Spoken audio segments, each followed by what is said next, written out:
சீமானுடைய வெற்றிக்கு எதிராக ஒரு சதி நடக்கிறதா நான் ஃபீல் பண்ணேன். இந்த சின்னம் வந்த பிறகு தான் நான் யோசிக்கிறேன். அதுக்கு முன்னாடி கூட யோசிக்கல. சீமான் நாம் தமிழர் சின்னத்துக்கு ஒரு நல்ல வரவேற்பு இருக்குது. அதுவும் கடந்த விவசாய சின்னத்தை விட இந்த சின்னத்துக்கு வந்து பார்த்திங்கன்னா பரவலாக இருக்குது. இப்போது குறிப்பிட்டு அந்த சின்னத்தை வந்து பார்த்திங்கன்னா பரவலாக வந்து ஏற்கனவே வந்து பல ஊடகங்கள் வந்து அந்த பழைய சின்னத்தையே பயன்படுத்திட்டு இருந்தாங்க. நான் சொல்கிறது மெயின் ஸ்ட்ரீம் மற்ற ஊடகங்கள் சொல்கிறேன். நாம் தமிழர் அல்லாத மற்ற இணையவாசிகள் இவங்கெல்லாம் என்னென்னா அந்த பழைய சிம்பிளை பயன்படுத்தாங்க. அதுக்கப்புறம் நம்ம குறிப்பிட்டு சொன்ன பிறகு அந்த சின்னம் இப்போ எல்லாமே பரவலாக மாற்றியாச்சு. இப்போ இருக்கிற விவசாய சின்னம் தான் வைக்கிறாங்க. இப்போ மீண்டும் பழைய சின்னத்தை வந்து பார்த்திங்கன்னா ஒரு அரசியல் கட்சி கொடுக்கும்போது பார்த்திங்கன்னா அப்போ நமக்கு சந்தேகம் வருது. காரணம் என்ன கேட்டால் சீமான் வந்து வெற்றியை நோக்கி நகர்றாரு. இது சதி பளிச்சுன்னு சொல்லிடணும் பட்டுன்னு. இது முழுக்க முழுக்க இது நாம் தமிழர் கட்சிக்கு எதிரான நடத்தப்படுற சதி. இது அதிகாரிகள் மட்டத்தில் நடக்குதா அல்லது அரசியல் அரசாட்சி செய்யக்கூடிய வந்து பார்த்தீங்கன்னா வந்து அதிகார மையங்களால், அது மாநில அரசுனா இருக்கட்டும் மத்திய அரசுனா இருக்கட்டும், இதுக்கு பின்னாடி யாருடைய கை இருக்குது இந்த சதிக்கு பின்னாடி அப்படின்னு பார்க்க வேண்டிய ஒரு சூழல் வருதா இல்லையா? விவசாய சின்னம்னு சொல்லிட்டு ஒரு விவசாயியை வந்து ஒரு ஆண் உருவத்தில் இருக்கிற ஒரு விவசாயியாக நீங்கள் வந்து காட்டினீங்கன்னா அது வந்து ஒரே மாதிரி தான் பார்க்கப்படும். படிக்காத பாமர மக்கள்கிட்ட வந்து எப்படி ரீச் ஆகும்? ஒரே மாதிரி ஒரு விவசாய சின்னம் தான் ரீச் ஆகும். அப்போது இந்த இடத்துல இது நாம் தமிழ் இப்போ கட்சியையும் பார்த்து வேட்பாளரை பார்த்து அதுக்கப்புறம் சின்னத்தையும் நீங்கள் பார்க்கும்போது பார்த்தீங்கன்னா அதுக்கான போதுமான அவகாசம் இருக்குமா? சார் நீங்கள் ஏற்கனவே நீங்கள் இந்த சதி நடந்தா இல்லையா? ஒரு அடையாளம் இல்லாத ஒரு கட்சியை கொண்டு வந்தால் சின்னத்தை பறிச்சிங்க. அதுக்கிடையில் வந்து பார்த்தீங்கன்னா அந்த மைக் சின்னத்தை வந்து கொடுத்தீங்க. அப்போ மீண்டும் விவசாய சின்னம் கொடுக்கும்போது வந்து பார்த்தீங்கன்னா நீங்கள் வந்து இன்னொருத்தருக்கும் அதே சின்னத்தை கொடுத்து அதுவும் அதே ஸ்டேட்டில். அப்போ போன தேர்தலையே அது ஒரு சதி தான் அது. அப்போ மீண்டும் இப்போ வந்து பார்த்தீங்கன்னா இப்போ விவசாய சின்னத்தையே வந்து பார்த்தீங்கன்னா அதுவும் விவசாயி தான் இதுவும் விவசாயி சொல்லிங்களா? அப்போ நீங்கள் வந்து பார்த்தீங்கன்னா வந்து ஒரு சுயேட்சை சின்னத்தை கொடுங்க பார்க்கலாம், அள்ளி சின்னம் கொடுங்க. அப்போ இங்கே சீமான் வந்து பார்த்தீங்கன்னா இந்த 4 பேரையும் பார்க்கும்போது சீமான் வந்து ஒரு 50,000 வாக்குகள் சீமான் பெற்றார். சீமான் வெற்றி நிச்சயமாக அந்த 50,000 வாக்குகள் வந்து ஏற்கனவே இவங்க வந்து 23,000 வாக்குகள் பெற்றிருக்கிறாங்க. அப்போ கூடுதலாக ஒரு 30,000 வாக்குகள் பெறணும். சீமானுடைய கடினமான உழைப்புனாலையும் இந்த கூட்டணி கலைபரங்கள்னாலையும் கண்டிப்பாக வந்து பார்த்தீங்கன்னா கூடுதலாக வந்து பார்த்தீங்கன்னா ஒரு என்ன சொல்லுவாங்களே நட்சத்திர வேட்பாளர். ஏன்னா இருக்கிற வேட்பாளரை பார்த்தீங்கன்னா யார் அங்கே ஸ்ட்ராங் வேட்பாளர்னா சீமான் தான் இருக்கிறார். அப்போது சீமான் வந்து ஒரு 50,000 வாக்குகள் பெற்றவர் கூட சீமான் வந்து ஜெயிப்பார். அவருடைய கலப்பணி கஷ்டமான அது ஹார்ட் ஒர்க்குன்றாங்களே கடினமான உழைப்பு. இதை தாண்டி வந்து பார்த்திங்கன்னா சசிகலா அவர்கள் வந்து கேண்டிடேட் போடுறதுனால கண்டிப்பாக வந்து பார்த்திங்கன்னா வந்து வெற்றி உறுதி. அந்த சீமான் வெற்றியை உறுதி செய்கிறது.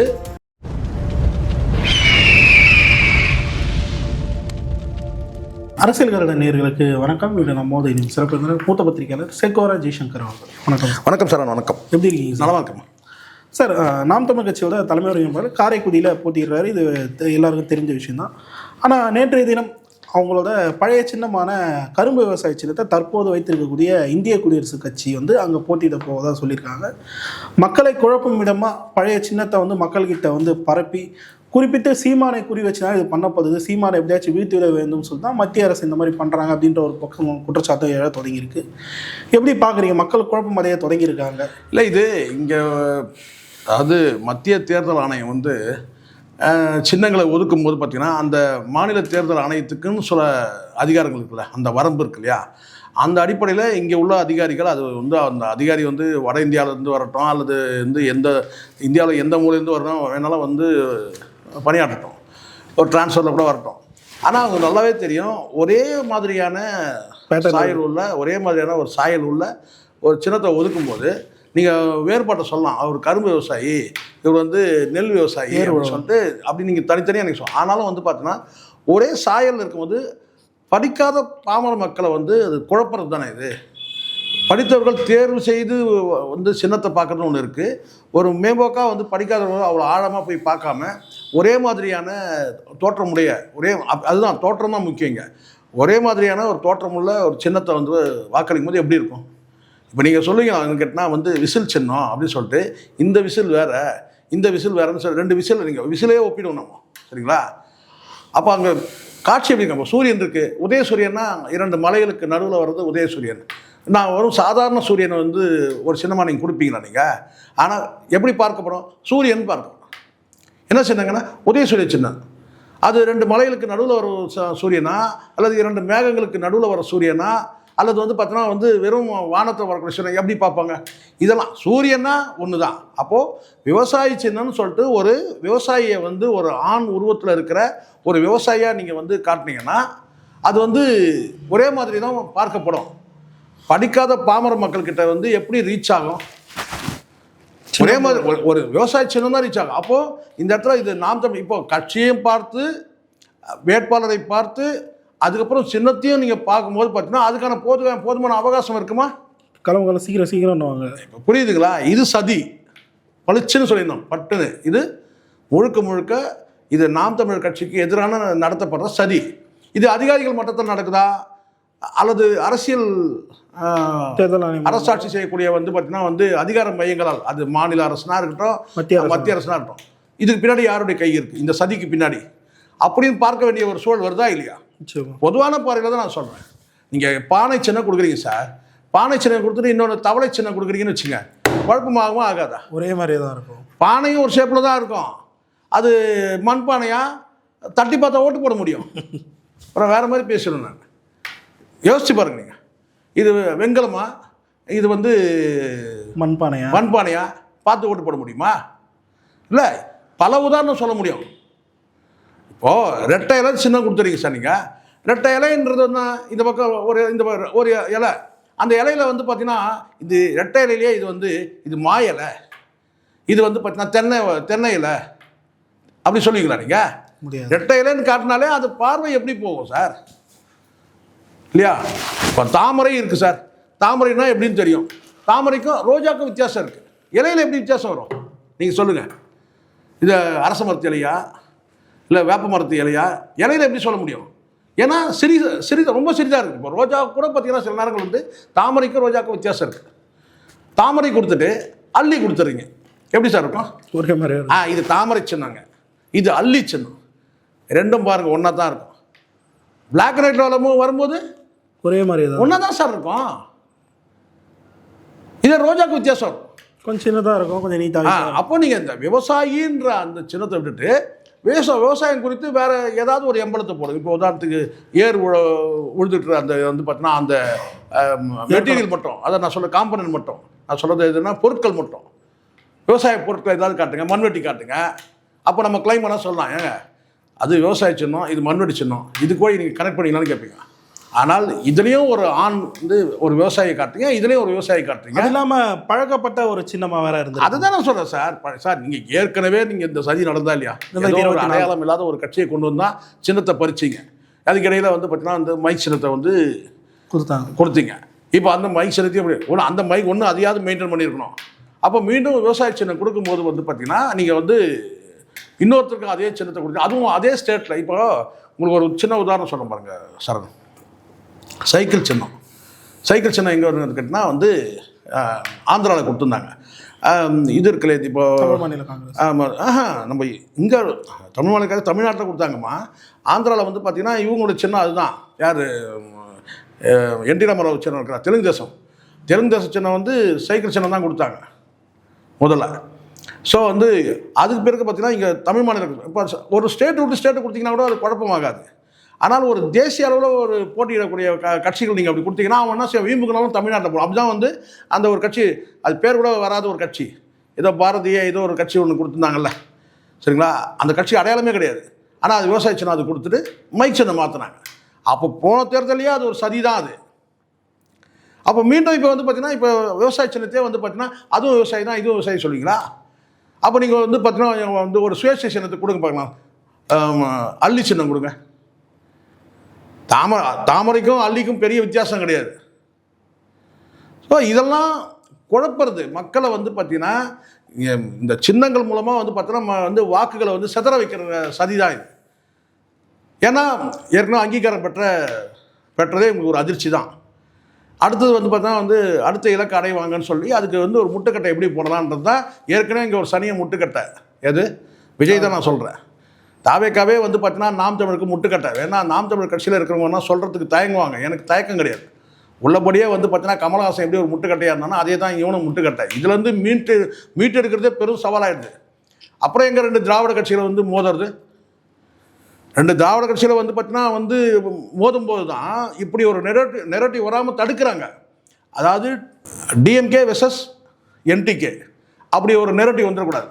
ஏடிஎம்கே வெர்சஸ் என்டிகே அப்படி ஒரு நெரட்டிவ் வந்துடக்கூடாது. அப்போ என்ன செய்யணும்? அந்த நெரட்டிவ்க்கு வேற ஆள் ரெடி பண்ணி கொடுங்க. நேற்று கமலஹாசன், இன்னைக்கு விஜய். ஏன்னா நேருக்கு நேர் போட்டி வந்துடக்கூடாது. டிஎம்கேட போட்டி யாருங்க? அது வந்து சீமான் தாங்க, அது வந்து நாம் தமிழர் தாங்க, அப்படி வந்துடக்கூடாது. அதில் வந்து பார்த்தீங்கன்னா அப்போ தான் இந்த மாதிரியான நபர்கள்லாம் உள்ளே நுழைஞ்சு இப்போ ஒரு நெரட்டிவ் செட் பண்ணுறான். என்னன்னு கேட்டிங்கன்னா ஒரே பிரச்சாரம் தான். நீங்கள் பாருங்கள் விஜய் பிரச்சாரம் என்ன பிரச்சாரம் நீங்கள் சொல்லுங்கள். இன்னைக்கா பொதுவாக சொல்லுங்கள், எங்கே போனாலும் அதே தான். என்ன போட்டி? தீய சக்தி தூய சக்தி. இது தீய சக்தி தூய சக்தி. அவ்வளோதான். வெட்டுக்கிளியா வெட்டு புலியா பாலா சரக்கு அவ்வளோதான். புரியுதுங்களா? வேற எதுவும் சரக்கே கிடையாது. வேற என்ன பிரச்சனை அவனுக்கு பண்ண தெரியும்? நீங்களே சொல்லுங்க. இல்லை தொடர்ச்சியா ஒரே மாதிரி ஏதான் சார் தீய சக்தி அவ்வளோதான். ஏன்னா இந்த முறை வந்து திருச்சியில் போயிட்டு பாஜக வந்து வாக்களிக்காதீங்கன்னு சொல்கிறேன். அதுக்கு பின்னாடி எவ்வளோ வந்து இருக்குமா இப்போ இருக்காது. அப்போ கூட பார்த்தீங்கன்னா பாஜக சொல்லியாச்சு, அங்கே ஏடிஎம்கே விட்டாச்சு. இப்போ இங்கே வந்து இப்போ இன்னைக்கு பாண்டிச்சேரிக்கு போய் என்ன நடக்குதுன்றதை பார்க்க போகிறோம். இன்னும் கொஞ்சம் நேரத்தில் பார்க்க போகிறோம். இல்லை அங்கே பாஜக விமர்சனம் பண்ணி அந்த ஜனநாயக இஷ்யூ எடுக்கிறதுக்கு முக்கிய காரணமே முன்னாள் சீமான் அதை பற்றி பேசினார். அதுதான் சார். இங்கே என்னென்னா இங்கே தனியாக அவங்களுக்குன்னு எந்த அஜெண்டாவும் கிடையாது, கொள்கையும் கிடையாது, கோட்பாடு கிடையாது, எந்த வந்து ஒரு சித்தாந்த ஒரு தத்துவமும் கிடையாது. அப்போ என்ன செய்கிறாங்கன்னு கேட்டிங்கன்னா இன்றைக்கி வந்து ஒரு பிராண்ட் கிரியேட் பண்ணணும். டிஎம்கே வந்து வெற்றி அடைகிற மாதிரி இருக்கா, டிஎம்கேயும் வீழ்த்தணும். அதுக்கு நேர் எதிராக யாரும் இருக்கிறாங்க, அவங்க வளர்ச்சியை தடுக்கணும். அப்போ தான் நடுவில் வந்து நிற்கிறது. இதை நான் எல்லா வீடியோலையும் நான் சொல்கிறேன், எல்லா நேர்காணலையும் நான் சொல்கிறேன். இவங்க உள்ளதான் அந்த நோக்கத்தை நான் சரியாக புரிஞ்சுக்கிட்டா அதனால நான் சொல்கிறேன். புரியுது. சில பேர் என்ன நினைக்கிறாங்க, இல்லைங்க அவர் டிஎம்கேக்கு அகேன்ஸ்டாக தாங்க வந்து டிஎம்கே அகேன்ஸ்ட் மட்டும் இல்லையா, இதையும் தடுக்கிறது தான் வேலை. அதை வந்து புரிஞ்சுக்கிட்டவங்க பேசுகிறாங்க. சாட்டை புரிஞ்சுக்கிட்டனால சாட்டை பேசுகிறாரு. நாம் தமிழில் புரிஞ்சுக்கிட்ட ஒரு சிலர் வந்து பேசுகிறான் கரெக்டாக. இவன் வந்து யாருக்கு வந்து இவன் வந்து டிஎம்கே எதிரின்ற மாதிரி வந்து எதுக்கு ஒரு ஃப்ரேம் பண்ணுறான். அங்கே அப்படி ஒரு ஃப்ரேம் நடக்கும்போது அப்படியே இன்னொரு பக்கம் ஒரு ஃப்ரேம் நடக்குது. ஓ அப்போ அடிக்கிறது சரிதான்றீங்க? ஆமாம். இப்போ நேருக்கு நேர் வந்து பார்த்தீங்கன்னா நாம தான் வந்து நாமன்றதை விட கேட்டினா நாம் தமிழர் தான் வந்து பார்த்தீங்கன்னா வந்து விஜய் வந்து வெளுத்து வாங்கணுமே. காரணம் கேட்டால் முட்டுக்கட்டையாக நிற்கிறதே வந்து நாம் தமிழ் வளர்ச்சியை தடுக்கிறதே வந்தானே. அது நல்லா நீங்கள் ஆழமாக போய் தனிப்பட்ட முறையில் என்ன சரண் இருக்குது. பைத்தியார கூட்டம் ஒன்று ஆளை வருது, அதை தடுக்கிறது நம்ம கடமை தான். ஆனால் அதை தாண்டி ஒரு நல்ல வந்து ஒரு தொலைநோக்கு பார்வையுள்ள ஒரு தமிழ் தேசிய சித்தாந்தங்களை வந்து பார்த்தீங்கன்னா முன்மொழியக்கூடிய ஒரு கட்சி வந்து வளர்ச்சியை வந்து ஒருத்தன் தடுக்கிறவன் யாரா? அவனுக்கு ஏதாவது ஒரு இலக்கு இருக்கா? ஒரு இலக்கம் கிடையாது, ஒரு மண்ணும் கிடையாது. முதலமைச்சர் ஆயிடும், ஸ்ட்ரைட்டாக ஆயிடும். இது நேரடியாக இந்த எம்எல்ஏ கூட வந்து நிற்காம ஸ்ட்ரைட்டாக வந்து முதலமைச்சர் நிற்க முடியுமா? அப்படி வந்தாக்கா 1 to 1 ரைட் வாங்க, அதெல்லாம் ராஜ்யசபா. அதான் சொல்கிறேன், அப்படி தான் இருக்குது. நீங்கள் பாருங்க, நீங்கள் வேறு என்ன சார் காரணம் இருக்குது? திடீர்னு எப்படி வரான்? இப்போது நல்லா புரிஞ்சுங்க, பல பேர் சொல்கிறாங்கல்ல, அவங்களாம் கொஞ்சம் ஆழமாக யோசிக்காமல் சொல்கிறாங்க. என்னென்னா கேட்டால் விஜய் வந்து கொள்கை இல்லை, கோட்பாடு இல்லை, தத்துவம் இல்லை, இதெல்லாம் கரெக்ட் தான். அதெல்லாம் அவங்க சொல்கிறதெல்லாம் கரெக்ட். ஆனால் இந்த தத்துவம் இல்லாத அந்த கூட்டம் வந்து என்ன பண்ணிகிட்டு இருக்கு இன்றைக்கி? அசிங்கமாக பேசுகிறான், ஆபாசமாக பேசுகிறான், வந்து பொது இடத்துல எப்படி நடந்துக்குதுன்னு தெரில, வேன் கீழே விழறான், வந்து பார்த்தீங்கன்னா வந்து பைக்கில் போய் விழறான், கார் மேலே நீச்சல் அடிக்கிறான். கார் மேலே நீச்சல் அடித்து பார்த்துருக்கீங்களா? அந்த மாதிரி. அப்போ ஏன் இதெல்லாம் கேட்டிங்கன்னா இவன் வந்து விஜய் வந்து பக்குவப்படுத்தவும் பக்குவப்படலை. அவன் முதல்ல பக்குவப்படணும் சார், அதுக்கப்புறம் பக்குவப்படுத்தணும் இல்லையா? இப்போ 51 வயதாகுது, அவனுக்கு பக்குவம் இல்லைன்றது நம்ம பல காட்சியில் பார்க்குறோமே சார். கணவன் மனைவி கருத்து வேற்றுமையாக கூட இருக்கட்டும், நீ இன்னொரு பெண்ணோட தொடர்பு கூட இருக்கட்டும், ஆனால் இன்றைக்கி என்ன சட்டப்பூர்வமாக மனைவி சட்டப்பூர்வமாக அவளை அறுத்துட்டா என்ன வேறு மாதிரி புரிஞ்சுங்க, அறுத்துட்டா என்ன டைவர்ஸ் பண்ணிட்டு தான் நீ இன்னொரு பெண்ணோட நீ வந்து காட்சி தரலாம், கட்டிக்கலாம், நீ என்ன வேணா பண்ணலாம். ஆனால் நீ என்னடி சொல்கிறது, நான் வந்து ஆதாரத்தை வெளியிடுன்னு சொல்லிட்டு நானே வரேன் பாரு அப்படின்னு சொல்லிட்டு வந்தபோது அதுலேருந்து தெரியுதில்ல அவன் பக்குவப்படலைன்னு, பக்குவப்படலை, மெச்சூரிட்டி இல்லை, சின்னத்தனமாக இருக்கிறான் அப்படின்னு தெரியுதில்ல. அப்போது அவனை பின்பற்றக்கூடிய கூட்டம் எப்படி சார் இருக்கும்? அப்போ அவன் என்ன செஞ்சுருக்கணும்? விஜய் மக்கள் இயக்கமாக இருக்கும்போதே அவன் வந்து ஒரு 5 வருஷத்துக்கு முன்னாடியே இவன் என்ன செஞ்சிருன்னா அவங்கள வந்து எஜுகேட் பண்ணியிருக்கணும். எஜுகேட் பண்ணுறதுக்கு ஒரு டீம் போட்டிருக்கணும். அங்கே எஜுகேட் பண்ணவர் யார்? மிகப்பெரிய பட்டதாரி யார்? புஷி ஆனந்த். எப்படி விளங்கும்? அப்போது ஒரு தத்துவம் இல்லாத ஒரு தற்கூரி கூட்டங்களை உருவாக்கிட்டு அப்புறம் நீ தரையில் நீச்சல் அடிக்காமல் வேறு எதில் அடிப்பான் அவன்? இது புரியுது. அழகு குத்திக்காமல் வந்து வேறு என்ன பண்ணுவான்? அழகு குத்திக்கிறது. இதெல்லாம் ஓல்டு வெர்ஷன் சார். இதெல்லாம் வந்து எம்ஜிஆர் காலத்தில் முடிஞ்சிருச்சு, ஓல்டு இதெல்லாம். அப்போ பாருங்கள், இப்போ ஒரு கூத்து நீங்கள் பாருங்களேன், எல்லாமே செட்டிங்கா இல்லையா? நான் ஆரம்பத்துன்னு சொல்கிறேன், கள்ளக்குறிச்சியில் போனால் அங்கே ஒரு பெண் காலை விழுந்தாங்க, அது செட்டிங், அது செட்டிங். அது அதே மாதிரி வந்து பார்த்தீங்கன்னா வந்து இன்னொரு சம்பவம் நம்ம சொல்ல முடியும். ஒருத்த பையன் மேலே அதாவது டவர் மேலே ஏறினும் போது நான் முத்தம் கொடுக்குற இறங்கு, அது செட்டிங். இவங்களே ஏற விட்டானுங்க, அது ஒரு செட்டிங்கு. இப்போ ரீசெண்டாக ஒன்று நடந்தது. ஏமா ஏன் இப்போ வந்து இளநீர் கொடுத்தாங்க நேற்றுக்கு, அது ஒன்று. அந்த பொண்ணு 2 தொகுதியில் நின்னா 2 தொகுதி, அது செட்டிங். 2 தொகுதியில் ஒரே பொண்ணை செட் பண்ணி அனுப்பிச்சானுங்க. ட்ரெஸ் மொத்தம் மறுவா பொண்ணை செட் தான் சார் அவனுக்கு வேலையே. யார் இது? ஜெகதீஷன் ஒருத்தர் இருக்கான்ல. வருத்தப்படாதீங்க, நான் சொல்லி தான் நீங்கள் போட்டு தான் நீங்கள் போடுங்க, நீங்கள் ஒன்றா பீப் ஒன்றா போட்டுங்க, நான் இருக்க சொல்கிறேன். பொண்ணுங்களை செட் பண்ணி கொடுக்குறது தான் அவனுக்கு வேலையே. யாருக்கு? ஜெகதீஷ். அதுதான் வந்து கோயம்புத்தூருக்கு முன்னாடி பார்த்தீங்கன்னா ஒரு பெரிய டோல்கேட் வரும், அதுதான் கருமத்தாம்பட்டி. கருமத்தாம்பட்டியில் வந்து கோயம்புத்தூர்ல இருக்குன்னு தெரியும். கருமத்தாம்பட்டி ஃபேமஸான இடம் தான். அங்கேருந்து வந்தவன் தான் இவன். அனுஷ்காவுக்கு வந்து பார்த்தீங்கன்னா வந்து இவன் வந்து மேனேஜராக இருந்தான். அப்படி இருந்து வந்து பார்த்தீங்கன்னா வந்து லிங்க் ஆகிட்டான். யாருக்கு லிங்க் ஆகிட்டான்னா விஜய்க்கு லிங்க் ஆகிட்டான். குடும்பத்தையும் நாசமாகிட்டான். அவனுக்கு என்ன வேலைனா இந்த வேலை செய்யறதான். இந்த பொண்ணு யார்? அந்த பொண்ணை இப்போ வந்து பார்த்தீங்கன்னா இப்போ அந்த பொண்ணு இப்போ தலைமுறை ஆயிடுச்சு தெரியுமா? அந்த ஜூனியர். ஆமாம், அந்த பெண் தலைமுறை இருக்குது இப்போ. ஏன்னா இப்போ வந்து பிடிச்சாங்கன்னா கேஸ் போடுவாங்கல்ல, ஏதோ ஒரு விசாரணைக்காக கூப்பிட்டு போவாங்கல்ல. தப்பு இல்லையா அது மக்களை ஏமாத்துறதுன்றது? எப்படி கண்ணாடி போட்டால் சொல்லுவாங்கள்ல, இந்த மறு வச்சுட்டாங்க. இப்போ புரியுதுங்களா? அது மாதிரி இவனுக்கு வேலை பண்ணுறது தான் இவனுடைய வேலையே. அப்போது இதெல்லாம் செட்டிங். நேற்றுக்கு பார்த்தீங்கன்னா இளநீர் கொடுத்தோம்.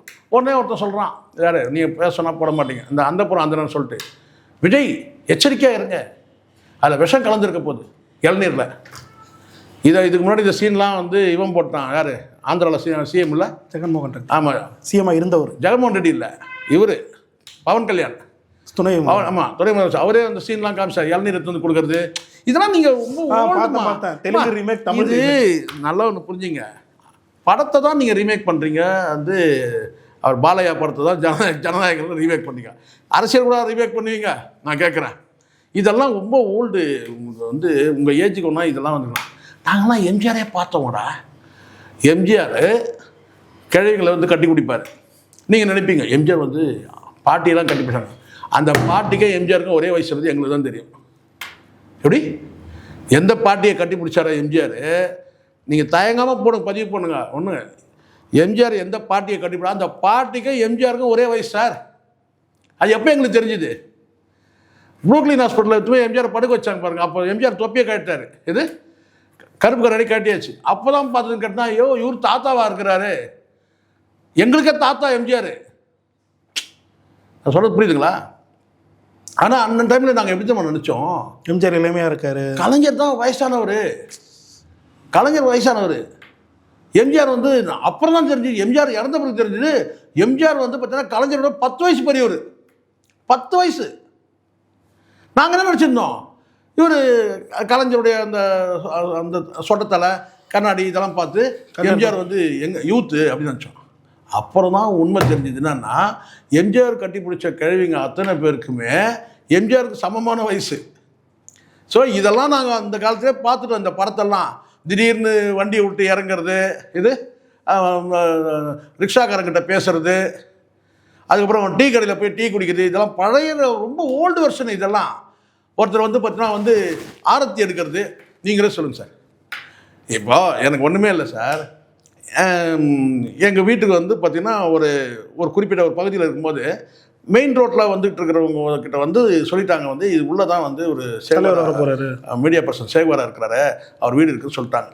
2021 அங்கே தான் இருக்குது. அவங்க வந்து ஒரு மெயின் ரோட்டில் போயிட்டுருக்குறாங்க. நான் இருக்கிறது வந்து பார்த்திங்கன்னா வந்து ஒரு முட்டை சந்து. சரி, முட்டை சந்துனா அதுக்கப்புறம் தாண்டி போக முடியாது அப்படின்னு. அப்போ வந்து என்னென்னா வந்து அது உள்ளேருந்து வந்தவங்க வண்டி உள்ளே போகாது. ஆனால் கிட்டத்தட்ட வந்து பார்த்தீங்கன்னா ஒரு 20 வீடு தாண்டி தான் என் வீட்டுக்கு வரணும். ஆனால் அந்த கேண்டிடேட் என்ன பண்ணிட்டாங்கன்னா வந்து பார்த்தீங்கன்னா போகாமல் போகக்கூடாது அப்படின்னு சொல்லிட்டு என்ன சொன்னால் வண்டி விட்டு இறங்கிட்டாங்க. வண்டி போகாதுன்னு சொல்கிறாங்க. வண்டி போனால் ரிட்டர்ன் வர முடியாது. ஏன்னா பின்னாடி அவ்வளோ வண்டி வரும் இல்லையா, ரிவர்ஸாக வர முடியாது. அப்படியே போய்ட்டு வேறு ரூட்டும் போக முடியாது. அப்போ என்ன சொன்னாங்க, இறங்கி நடந்து வந்துட்டாங்க. நடந்து வந்து வேட்பாளரோட வந்து ஒரு ஒரு ஒரு 50-60 பேர் வந்துட்டாங்க. புரியுதா சொல்கிறது? பிளானே நமக்கு தெரியாது, அவங்க வருவாங்கன்னு தெரியாது. திடீர்னு சொன்ன உடனே வந்து பார்த்தீங்கன்னா அப்புறம் வீட்டில் இருக்கிறோம். அதுக்கப்புறம் நாங்கள் எல்லாம் வீட்டில் இருந்தோம். அதுக்கப்புறம் கூப்பிட்டு ஹாலில் உட்கார வச்சோம். கொடுக்க என்ன இருந்துச்சு? தண்ணி மட்டும்தான் இருந்துச்சு. இதுதான் வந்து தற்செயல்ன்றது. இதுதான் குடிக்க தண்ணி மட்டும்தான் இருந்துச்சு, எதுவும் கிடையாது. நான் போயிட்டு வாங்கிட்டு வரணும், அவ்வளோதான். அப்போது இதுதான் தற்செயல்ன்றது இது. ஆனால் வீட்டில் வந்து வர வச்சு ஒரு 50 கூல்ட்ரிங்க்ஸ் கொடுத்து, அதுக்கப்புறம் ஆரத்தி எடுக்கிறது, திலகம் இடுறது, சால்வை போடுறது. இது நம்ம வீட்டில் சால்வை கூட கிடையாது ப்ரிப்பேராக. நம்மளே போடுற சால்வை அப்படியே கொடுத்துட்டு போயிடுவோம். யாராவது சால்வை போட்டாங்கன்னா கூட நம்ம விரும்புறது கிடையாது. அப்படின்னாலும் அப்படியே போட்டு போயிடுவோம். அதை எடுத்துகிட்டு போகிறதுக்கு பழக்கம் கிடையாது. அப்போ இதுதான் வந்து தற்செயலாக நடக்குது தான். இப்படி தான் இவங்க என்ன பண்ணாங்கன்னா செட்டிங் இது கரெக்டாக நிற்கிறாங்க பாரு 4 பேர் எல்லையில் வச்சுக்கிட்டு. அவர் வராரு, ஒரு அவன் பாருங்க உஷாரா ஸ்டாவை மாடைக்கு பிடிச்சிக்கினான். இது ஸ்டாவை பிடிச்சிக்கிட்டு அவர் இளநீர் குடிக்கிற மாதிரி சீன். இது குடிக்கலை, அப்போ கூட அவன் குடிக்கல. இத்தனைக்கும் செட்டிங் தான். செட்டிங் பண்ண தான் இவங்க வந்து கொடுக்குறான். ஆனால் அதை வந்து இளநீர் குடிக்காத மாதிரி பிடிச்சிக்கிட்டு வாயில் இதுக்கு உச்சி கொட்டுறான் சில பேர். என்னன்னு கேட்டால், ஐயோ இளநீர் குடிச்சாருங்க, தொண்டர்கள் கொடுத்த இளநீர் குடிச்சாருங்க. இப்போ புரியுதுங்களா இவங்களோட சிந்தனை எப்படி இருக்கு தெரியுமா சரண்? உயர்வான சிந்தனை. நாம் சராசரி மனுஷன் கிடையாது. நீயும் வந்து பார்த்தீங்கன்னா வலது கையில் தான் சாப்பிட்ணும், நானும் வலது கையில் தான் சாப்பிட்ணும். கழுவுறது இடது கை தான். உனக்கு எனக்கும் இடது கை தான், உனக்கும் இடது கை தான். இதில் என்னடா உனக்கு பெரிய வந்து பார்த்தீங்கன்னா ஒரு பெரிய தெய்வ பிறவி மாதிரி இவனை வந்து சீன் ஓடிட்டு இருக்கிறாங்க. நான் இளநீர் குடிச்சாருங்க. யார்? தொண்டர்கள் கொடுத்த அந்த இளநீரில் விஷம் இருக்க போது சொல்கிறது யார்? இந்த கூஜா தூக்குறானுங்க பாருங்க, 3 பேர். சாத்தை சொன்னார். புரியுதுங்களா? ஏண்டா நெஞ்சை நக்கிறதுக்கு ஒரு அளவு இல்லையாடா? இப்படியாரா நெஞ்சை நக்குவீங்க? நெஞ்சை கிழிச்சாரா நக்குவீங்க? சொல்கிறாங்க பாருங்க, விஜய் இதை பண்ணாதீங்க, அதில் விஷம் கலந்துருக்க போகுது. ஏண்டா அவனுக்கு எந்த விஷமும் ஒன்றும் ஆகுது. அவனே விஷம் இல்லையா? அவனே விஷம் தானே சார். அவனால சத்தம் தானே இங்கே லிஸ்ட் இருக்குது. சொல்லுங்க பார்க்கலாம். யாராலையும் அவன் சாக மாட்டான். புரியுங்களா? அவனால தான் இங்கே சாகுறான். உள்ளபடியே உண்மை தானே. இந்த பாருங்க நேரத்துக்கே வந்து ஒரு தம்பி பாண்டிச்சேரிலேருந்து பேசுகிற தம்பி சொல்கிறான். என்னன்னு கேட்டீங்கன்னா, நான் நாளைக்கு இந்த பக்கம் வரான் போகுது அப்படின்றான். என்னடா அது ஏன்டா அதிர்ச்சியாக கேட்குறேன்டா? இல்லைண்ணா என்ன ஆக போதும் தெரியலண்ணா, ஒரு போகிற இடத்துலாம் ஒரு பிரச்சனை ஆகுது இல்லை. அவன் சொல்கிற ஸ்லாங் அப்படியே போகிற இடத்துலாம் பிரச்சனை ஆகுது இல்லை, இங்கே என்ன ஆகும்போது தெரியல. அவன் சொல்கிற பார்த்தீங்கன்னா, என்னண்ணா இங்கே வர போகிறான் பொழுது எங்கடா, எங்கே பாண்டிச்சேரி வரான்னா வரட்டும் அப்படின்னு. இல்லைண்ணா அவன் போகிற இடத்துலாம் பிரச்சனை ஆகுது. டேய் ஒரு காலகேர்ஸ் மாதிரி ஆகிட்டார். அப்படி ஆகிட்டாரு சார். நீங்களே சொல்லுங்கள், காலகேயனுக்கு இவனுக்கு என்ன சொல்ல வித்தியாசம்? நீங்களே சொல்லுங்கள், நீங்கள் சொல்லுங்கள் என்ன வித்தியாசம்? ஒன்றும் இல்லை, அதே மாதிரி ஆச்சு. அதே தான் இப்போ இது அதே தான். ஸோ இவனே விஷம் போது இவனுக்கு வந்து விஷம் ஏறிட போகுது உடம்புலன்னு கவலைப்படுறான் ஒருத்தன். எப்படி இருக்கு பாரு. சார் இதை தொடர்ந்து காரைக்குடியில் இப்போது இறுதி கட்டத்தை நெருக்கியிருக்காங்க. யார் யார் வேட்பாளர்னு சொல்லிட்டு அறிவிச்சிட்டாங்க. காங்கிரஸில் அதே மாங்குடி தொடர்றாரு. அமமுகவில் தேர்போகி பாண்டியன் இறங்குறாரு. தாவேகால டாக்டர் பிரபு, இப்போது சீமான் அவர்களும் இறங்கியிருக்காரு. இதில் குறிப்பிட்ட அதிக சமூகமாக இருக்கிறது முக்குலத்தோர் சமூகமாக தான் அங்கே பெருமளவு இருக்குன்றப்போ இவரும் பிரபுவும் மறவர் சமூகத்தை சார்ந்தவர் அப்படின்னு சொல்லிட்டு சொல்லப்படுது. அமமுகவும் முக்குலத்தோர் வாக்குகளை வந்து பிரிக்கும் அப்படின்னு சொல்லப்படுது. ஸோ சீமானுக்கு ஒரு எட்ஜ் இருக்குன்ற பட்சத்தில் இந்த மாதிரி விஷயங்கள்லாம் மத்திய அரசு கையாளுது அப்படின்ற மாதிரி சொல்லப்படுது. இது எப்படி சார் பார்க்குறீங்க? இல்லை சார், இது எப்படி பார்க்குறாங்கன்னா, சீமானுடைய வெற்றிக்கு எதிராக ஒரு சதி நடக்கிறதா நான் ஃபீல் பண்ணேன். இந்த சின்னம் வந்த பிறகு தான் நான் யோசிக்கிறேன். அதுக்கு முன்னாடி கூட யோசிக்கல. சீமான் நாம் தமிழர் சின்னத்துக்கு ஒரு நல்ல வரவேற்பு இருக்குது. அதுவும் கடந்த விவசாய சின்னத்தை விட இந்த சின்னத்துக்கு வந்து பார்த்திங்கன்னா பரவலாக இருக்குது. இப்போது குறிப்பிட்டு அந்த சின்னத்தை வந்து பார்த்திங்கன்னா பரவலாக வந்து ஏற்கனவே வந்து பல ஊடகங்கள் வந்து அந்த பழைய சின்னத்தையே பயன்படுத்திட்டு இருந்தாங்க. நான் சொல்கிறது மெயின் ஸ்ட்ரீம் மற்ற ஊடகங்கள் சொல்கிறேன். நாம் தமிழர் அல்லாத மற்ற இணையவாசிகள் இவங்கெல்லாம் என்னென்னா அந்த பழைய சிம்பிளை பயன்படுத்தாங்க. அதுக்கப்புறம் நம்ம குறிப்பிட்டு சொன்ன பிறகு அந்த சின்னம் இப்போ எல்லாமே பரவலாக மாற்றியாச்சு. இப்போ இருக்கிற விவசாய சின்னம் தான் வைக்கிறாங்க. இப்போ மீண்டும் பழைய சின்னத்தை வந்து பார்த்திங்கன்னா ஒரு அரசியல் கட்சி கொடுக்கும்போது பார்த்திங்கன்னா அப்போ நமக்கு சந்தேகம் வருது. ஒன்று காரணம் என்ன கேட்டால், சீமான் வந்து வெற்றியை நோக்கி நகர்றாரு. அது குறிப்பாக நான் சொல்ல வர்றது என்னென்னா, நீங்கள் சொன்ன அந்த ஒரு கணக்கு எடுத்துங்க. இப்போது அதே மாங்குடிக்கு மீண்டும் வேட்பாளராக கொடுத்துருக்காங்க. கடந்த 2021 76,000 வாக்கு வாங்கியிருக்கார் சார். சராசரியாக 73 76 வாங்கியிருக்காரு வச்சுங்க. 76 சார். அடுத்ததாக வந்து பார்த்திங்கன்னா அதிமுக கூட்டணி பிஜேபி வந்து பார்த்திங்கன்னா 54,000 வாக்குகள் வாங்கியிருக்காங்க. 44,000 வாக்குகளை வந்து பார்த்தீங்கன்னா வந்து அமமுக வாங்கியிருந்தாங்க. அது என் பார்வையில் நான் சொல்கிறேன், தினகரனுக்கு விழுந்த வாக்குகள்ன்றதை தாண்டி முக்குளத்தோர் வாக்குகள். அது நல்லா புரிஞ்சுக்கணும். அமமுக யாரோட கூட்டணியில் இல்லை. அப்போ அமமுகவுக்கு வந்து பார்த்திங்கன்னா கடந்த 2021 44,000 வாக்குகள் விழுந்திருக்குதுன்னா அது தினகரனுக்கு விழுந்த வாக்குகள் கிடையாது. சாதி வாக்கு தான், சாதி வாக்கு, முக்குளத்தோர் வாக்குகள். அதில் ஒரு 10,000 வாக்குகள் கூட நீங்கள் வச்சுங்க, அதிமுக பிரிச்சுட்டா கூட வச்சுக்கோங்க. அப்படி பார்த்தா கூட நீங்கள் ஒரு 34 வந்து வாக்குகள்ன்றது ஒரு கணிசமான வாக்கு, சரியா? அப்போது இந்த இடத்துல வந்து நாம் தமிழர் கடந்த முறை வாங்கின வாக்கு 22,000 வாக்குகள் மேலே வாங்கியிருக்கிறாங்க, 23,000 வாக்குகள் வாங்கியிருக்காங்க. இப்போது அது வந்து கடந்த முறை வந்து பார்த்திங்கன்னா வந்து ஒரு 3 முனை போட்டின்னு கூட வச்சுங்க. ஆனால் இந்த முறை வந்து பார்த்திங்கன்னா 4 முறை போட்டி கிடையாது, 5 முனை போட்டி ஆயிடுச்சு. இப்போது 3ஆவதாக வரக்கூடிய டிவிகே, அதாவது நான்காவதாக வரக்கூடிய டிவிகே யாருடைய வாக்குகள் பிரிப்பாங்க அப்படின்ற ஒரு கேள்வி இருக்குது. அது டிஎம்கே வாக்குகள்லாம் பிரிக்கட்டும், அதிமுக வாக்குகள்லாம் பிரிக்கட்டும், அமமுக வாக்குலாம் பிரிக்கட்டும். இப்போ அமமுகவும் அதிமுகவும் ஒன்றா இருக்குது, சரிங்களா? அப்போது ஏற்கனவே வந்து வாங்கின அந்த பிஜேபியும் ஒன்றா இருக்குது. அப்போது ஏற்கனவே வாங்கின அந்த வாக்குகள் இருக்குல்ல, அந்த 54,000 வாக்குகள் இந்த 44 வாக்குகள் சேர்ந்து கிட்டத்தட்ட வந்து ஒரு 90,000 வாக்குகள் வாங்கிடுவாங்கன்னா கிடையாது. காரணம் என்னன்னா, டிவிகேன்ற ஒரு கட்சி இருக்குது. அப்போது டிவிகேன்ற கட்சி வந்து கணிசமான வாக்குகளை பிரிக்கிறதுக்கான வாய்ப்பு இருக்குது. இப்போ சராசரியாக ஒரு 30,000 வாக்குகள் பிரிக்கிறதா கூட இருக்கட்டும். அப்போது ஏற்கனவே வந்து டிஎம்கே வாக்குகள் 74,000 வாக்குகள் வந்து பார்த்திங்கன்னா அங்கே வந்து ஏற்கனவே இருந்த அந்த கூட்டணி வந்து பார்த்திங்கன்னா இன்றைக்கி ஜெல்லாக இல்லை, சரிங்களா? ஜெல்லன்னா நான் ரொம்ப ஒரு பிணைப்போடு இல்லை, அங்கே கீழ்மட்டத்தில் பிரச்சனை இருக்குது. இப்போது அதிமுக வாக்குகளும் அமமுக வாக்குகளும் சேர்ந்து வந்து பார்த்தீங்கன்னா 90,000 வாக்குகள் வாங்க முடியாது. காரணம் என்ன கேட்டிங்கன்னா, யாருக்கெல்லாம் வந்து பார்த்தீங்கன்னா எடப்பாடியை பிடிக்கலையோ, நான் சொல்லப்போனால் என்ன சொல்கிறேன், கவுண்டரை பிடிக்காதவங்க தான் முக்குளத்தோர் வாக்குகள் 44,000 வாக்குகள் வந்துருக்கு. இப்போ அதே கவுண்டரோடு சேர்ந்து இந்த அமமுக கூட்டணி வைக்கும்போது பார்த்திங்கன்னா அந்த வாக்குகள் மீண்டும் கிடைக்கிறதுக்கான வாய்ப்பு இல்லை. அப்போ அந்த 94,000 வாக்குகள்ன்றதுலாம் வாய்ப்பே கிடையாது. ரெண்டும் சேர்ந்து சொல்கிறேன். அப்போது இந்த இடத்துல டிவிக்கே வந்து பார்த்தீங்கன்னா ஒரு கணிசமான ஒரு 30,000 40,000 வாக்குகள் பிரியும் போது இவர் வந்து இவங்க தரப்பில் வந்து பார்த்தீங்கன்னா ஒரு 50,000 வாக்குகளோட வாங்குறதா வச்சுப்போம். அதிமுகவும் அமமுகவும் சேர்ந்துருக்கிற கூட்டணியில் ஒரு 50,000 வாக்குகள் கூட வாங்குறதா கூட வச்சுப்போமே. அப்போது அதிமுக வாங்கக்கூடிய வாக்குகள், டிவிகே வாக்குகள் வாங்கக்கூடிய வாக்குகள், இந்த 3 வாக்குகள் வச்சுட்டு அப்படியே நீங்கள் இந்த பக்கம் வாங்க. எங்கே என்டிகே 5 இல்லை, என்டிகேக்கு அப்புறம் போவோம். 5ஆவதாக நிற்கக்கூடிய அந்த கூட்டணி ஒன்று சசிகலா ராமதாஸ் வந்து பார்த்தீங்கன்னா ராமதாஸ் சசிகலா கூட்டணி. அப்போ சசிகலா வாங்கக்கூடிய கூட்டணிகள் வந்து பார்த்தீங்கன்னா முக்குளத்தோர் வாக்குகளை பிரிப்பாங்க. அங்கே சரவணன்ற ஒரு கேண்டிடேட் இருக்காங்க. அப்போ நீங்கள் எடுத்துங்க 50,000 வாக்குகள் பெறதா கூட இருக்கட்டுமே, அங்கே வந்து பார்த்தீங்கன்னா கணிசமான பாதி வாக்குகள் போயிடும். அப்போது அதிமுக கூட்டணிக்கு அதிகபட்சம் பார்த்தீங்கன்னா 30,000 to 40,000 வாக்குகள் கூட வாய்ப்பு கிடையாது. அமமுகவுக்கு நான் சொல்கிறேன், நல்லா கவனமாக கேட்டுங்க. அமமுக அதிமுக உள்ள கூட்டணியில் இருக்கிற அமமுகவுக்கு 40,000 வாக்குகள் கிடைக்கிறதுக்கான அது மேலே வாய்ப்பு இல்லை. அங்கே கணிசமான வாக்குகள் வந்து பார்த்தீங்கன்னா ஒரு 30,000 வாக்குகள் வந்து பார்த்தீங்கன்னா வந்து சசிகலா நேரடியாக களத்தில் இருக்கிறதுனால அவங்க நேர் எதிராக வந்து பார்த்தீங்கன்னா வந்து அதனால் டிடிவிக்கு முகமே சரியில்லாமல் இருக்குது பாருங்கள். அப்போது பிரிப்பாங்க. அப்போது அமமுக வேட்பாளருடைய தோல்வியை உறுதி செய்கிறது யார்? சசிகலா ராமதாஸ். அப்போது இங்கே திமுகவுடைய வாக்குகளையும் கணிசமான வாக்குகளையும் அதிமுக வாக்குகளையும் கணிசமான வாக்குகளையும் பெறக்கூடிய இடத்துல தான் இவங்க இருப்பாங்க. அப்போ இங்கே சீமான் வந்து பார்த்தீங்கன்னா இந்த 4 பேரையும் பார்க்கும்போது சீமான் வந்து ஒரு 50,000 வாக்குகளை சீமான் பெற்றார். சீமான் வெற்றி நிச்சயமா. அந்த 50,000 வாக்குகள் வந்து ஏற்கனவே இவங்க வந்து 23,000 வாக்குகள் பெற்றிருக்கிறாங்க. அப்போ கூடுதலாக ஒரு 30,000 வாக்குகள் பெறணும். சீமானுடைய கடினமான உழைப்புனாலையும் இந்த கூட்டணி கலைபரங்கள்னாலையும் கண்டிப்பாக வந்து பார்த்தீங்கன்னா கூடுதலாக வந்து பார்த்தீங்கன்னா ஒரு என்ன சொல்லுவாங்களே நட்சத்திர வேட்பாளர். ஏன்னா இருக்கிற வேட்பாளரை பார்த்தீங்கன்னா யார் அங்கே ஸ்ட்ராங் வேட்பாளர்னா சீமான் தான் இருக்கிறார். அப்போது சீமான் வந்து ஒரு 50,000 வாக்குகள் பெற்றார் கூட சீமான் வந்து ஜெயிப்பார். அந்த சீமான் வெற்றியை உறுதி செய்கிறது அவருடைய களப்பணி கஷ்டமான, அது ஹார்ட் ஒர்க்குன்றாங்களே, கடினமான உழைப்பு. இதை தாண்டி வந்து பார்த்தீங்கன்னா சசிகலா அவர்கள் வந்து கேண்டிடேட் போடுறதுனால கண்டிப்பாக வந்து பார்த்தீங்கன்னா வந்து வெற்றி உறுதி.